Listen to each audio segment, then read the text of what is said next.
प्रिय विद्यार्थियों, आज का ई लेक्चर का विषय है औद्योगिक कुशलता की अवधारणा। इंडस्ट्रियल एफिशिएंसी पर आधारित है ये लेक्चर, जो कि एमकॉम पीएस की ईएफएम के विद्यार्थियों के लिए है। पेपर का नाम है इंडस्ट्रियल इकोनॉमिक्स। मैं doctor Manushrat Pathak, department of EFM, SRLS government college Kaladera Jaipur, आप सभी विद्यार्थियों का हार्दिक स्वागत और अभिनंदन करता हूं। औद्योगिक कुशलता की अवधारणा क्या है, वो अपन इस आज वीडियो लेक्चर में जानेंगे। औद्योगिक कुशलता अगर अधिक है तो उस देश में प्रगति का स्तर बढ़ जाता है। इसलिए इसके विभिन्न आयामों को समझना अति आवश्यक है।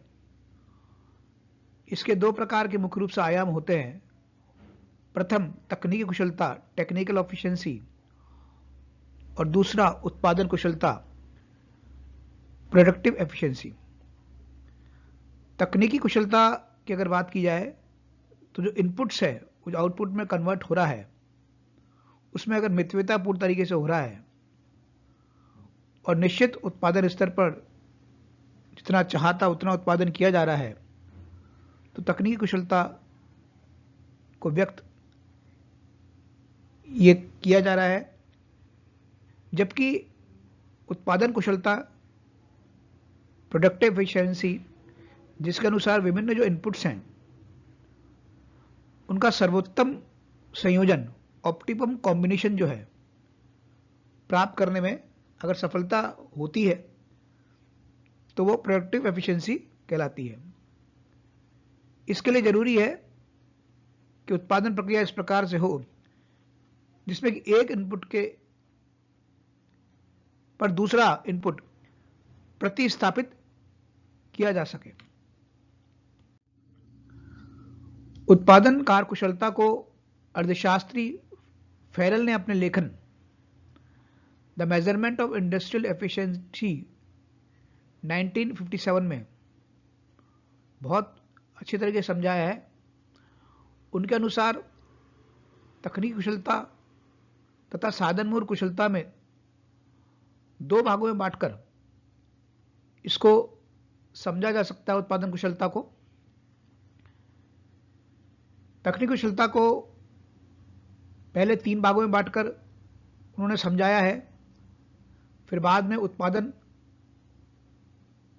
कुशलता को उससे जोड़कर साधन मूल कुशलता को भी समझाया है।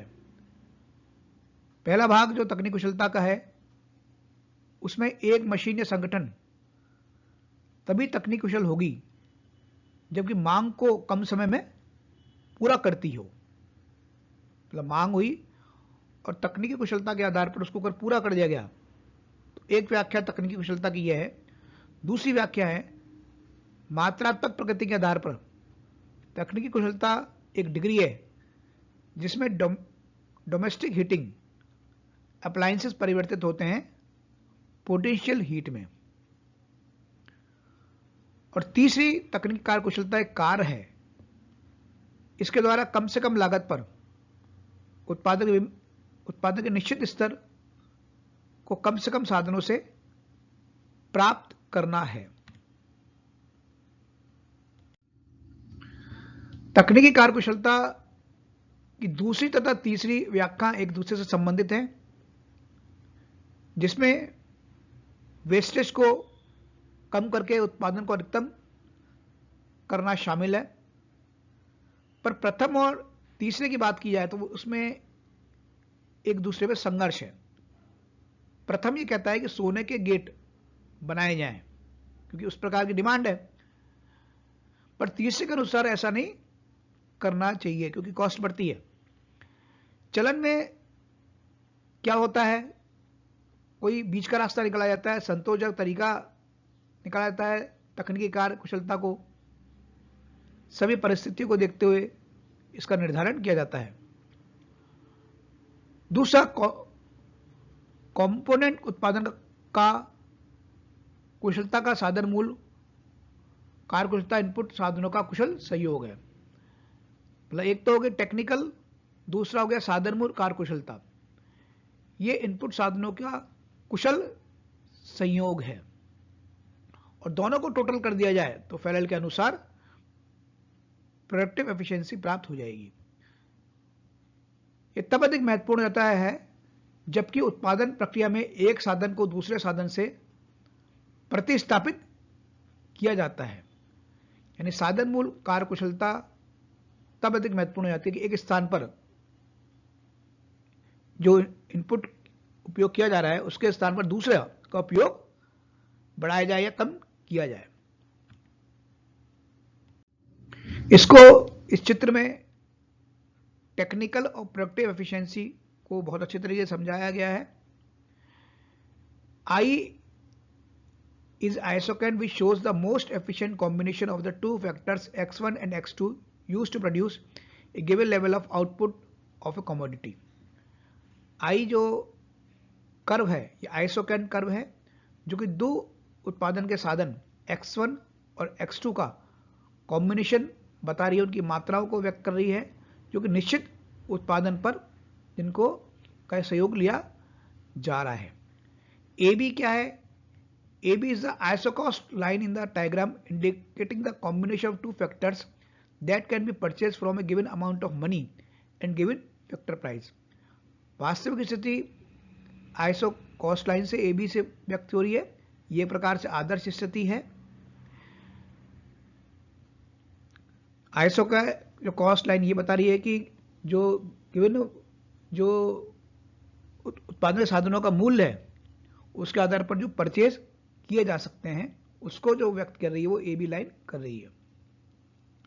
मान लेते हैं कि P वास्तविक स्थिति है। अब P के अनुसार फर्म X1 साधन की OD मात्रा तथा X2 की OC मात्रा का उपयोग कर रहा है निश्चित उत्पादन प्राप्त करने के लिए। तो यहां पर तकनीकी कुशलता कितनी होगी P पर?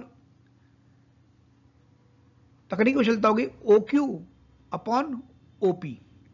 OQ अपॉन जो OP होगी वो तकनीकी कुशलता होगी P पर और ये वास्तविक स्थिति को बता रही है।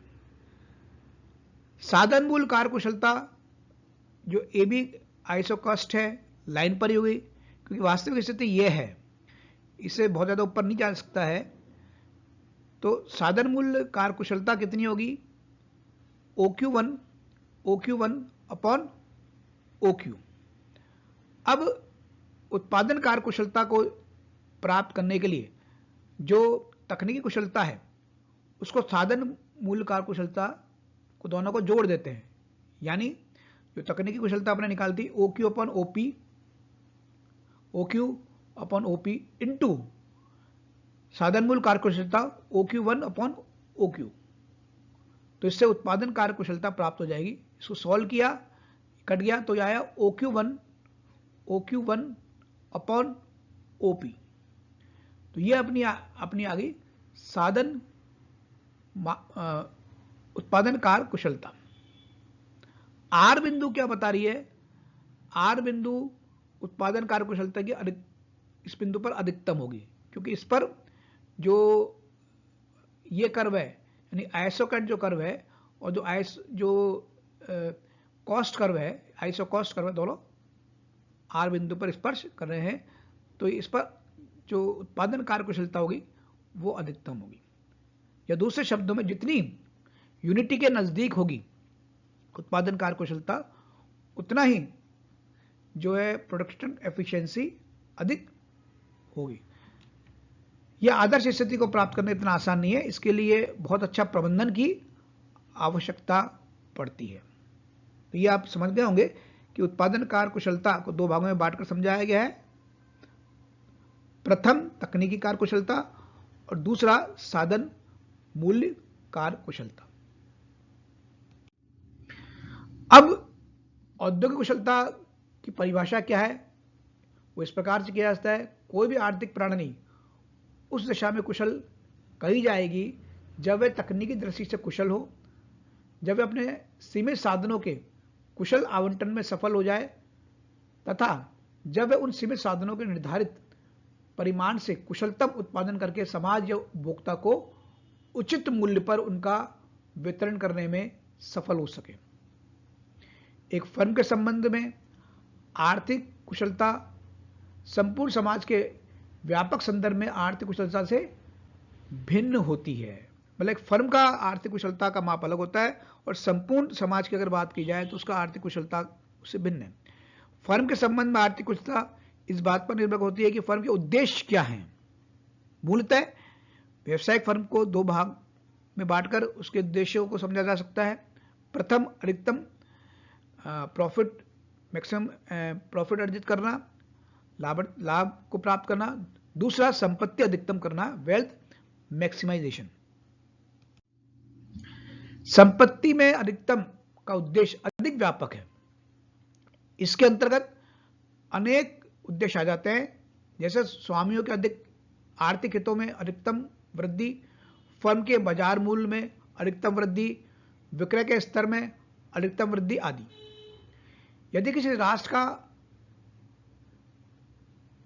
समाज अपने सीमित साधनों का कुशल आवंटन करने में सफल हो जाता है तथा इस प्रकार आवंटित साधनों का उपयोग व्यष्टि स्तर पर विभिन्न औद्योगिक इकाइयों द्वारा किया जाता है, तो वह समाज निश्चित ही अपने लिए उन्नति का मार्ग प्रशस्त करने में सफल हो जाएगा। यह मुद्दा वस्तुतः समाज के व्यापक कल्याण से जुड़ा है तथा वेलफेयर इकोनॉमिक्स की विषय वस्तु के अंतर्गत आता है। प्राय यह कहा जाता है कि तकनीकी कुशलता आर्थिक कुशलता की एक पूर्व आवश्यक शर्त होती है। इसका आशय यह हुआ कि तकनीकी कुशलता प्राप्त किए बिना आर्थिक कुशलता की बात सोचना भी व्यर्थ है, इसलिए तकनीकी कुशलता सबसे महत्वपूर्ण है। यही कारण है कि तकनीकी अनुसंधान एवं विकास पर उद्योगों द्वारा एक प्रशासन द्वारा भी पर्याप्त धन व्यय किया जाता है, यानी इसके लिए अलग से विभाग बनाया जाता है और इस पर अधिक धन व्यय किया जाता है। यदि देश के अंदर तकनीकी यानी कमी है तो विदेशों से उन्नत प्रौद्योगिक के आयात की आवश्यकता होती है। एडवांस टेक्नोलॉजी को आयात किया जाता है, इंपोर्ट किया जाता है। निष्कर्ष ये निकाला जा सकता है कि यदि तकनीकी कुशलता की कमी है तो समाज में सर्वत्र आर्थिक कुशलता छाई रहेगी, यानी उसमें आर्थिक कुशलता की कमी होगी। ऐसा समाज आधुनिक युग में कठोर प्रतिस्पर्धा के आगे नहीं टिक सकेगा। मान लीजिए कि फर्में प्रबंध के स्तर पर तकनीकी कुशलता का पूरा ध्यान रखा जाता है, जिसके अंतर्गत फैक्ट्री में आधुनिकीकरण संयंत्र की स्थापना की गई है। अतः ये संपन्न न्यूनतम लागत पर अधिक उत्पादन करने में सक्षम है। यानी तकनीकी कुशलता बहुत आवश्यक है आर्थिक कुशलता को प्राप्त करने के लिए, किंतु उत्पादन कुशलता के लिए केवल इतना ही काफी नहीं होगा। इसके लिए उत्पादन के लिए उत्तरदायी प्रबंधकों के में पर्याप्त नियोजन एवं प्रबंधकीय दक्षता की अपेक्षा की जाती है, तभी वे उत्पादन की जटिल प्रक्रियाओं से पूर्ण समन्वय स्थापित कर सकेंगे। यदि प्रबंधकीय स्तर पर नियोजन, नियंत्रण एवं समन्वय का अभाव है तो ऐसी स्थिति में तकनीकी कुशलता होते हुए भी फर्म उत्पादक कुशलता प्राप्त नहीं कर सकेगी। यानी तकनीकी कुशलता तो प्राप्त की जा सकती है, तकनीक को तो बढ़ाया जा सकता है, लेकिन उत्पादन कुशलता के लिए आवश्यक है कि बहुत अच्छे प्रबंधक हो, उनका नियोजन अच्छा हो, पूर्ण रूप से वो क्वालिफाइड हो, एक्सपीरियंस हो। तो इस तरीके से आप एमकॉम प्रीवियस के विद्यार्थियों ने इंडस्ट्रियल इकोनॉमिक्स में महत्वपूर्ण सब्जेक्ट जो इंडस्ट्रियल एफिशिएंसी की कंसेप्ट है उसको आज आपने जाना और चित्र के द्वारा और जो अर्थशास्त्री ने बताया फेरेल, उसको आपने अच्छे तरीके से समझा। आपको ये लेक्चर जो है समझ में आ गया होगा ये वाला, आशा में रखता हूँ। कमेंट बॉक्स में कमेंट करिएगा और चैनल को सब्सक्राइब भी करिएगा। धन्यवाद देखने के लिए।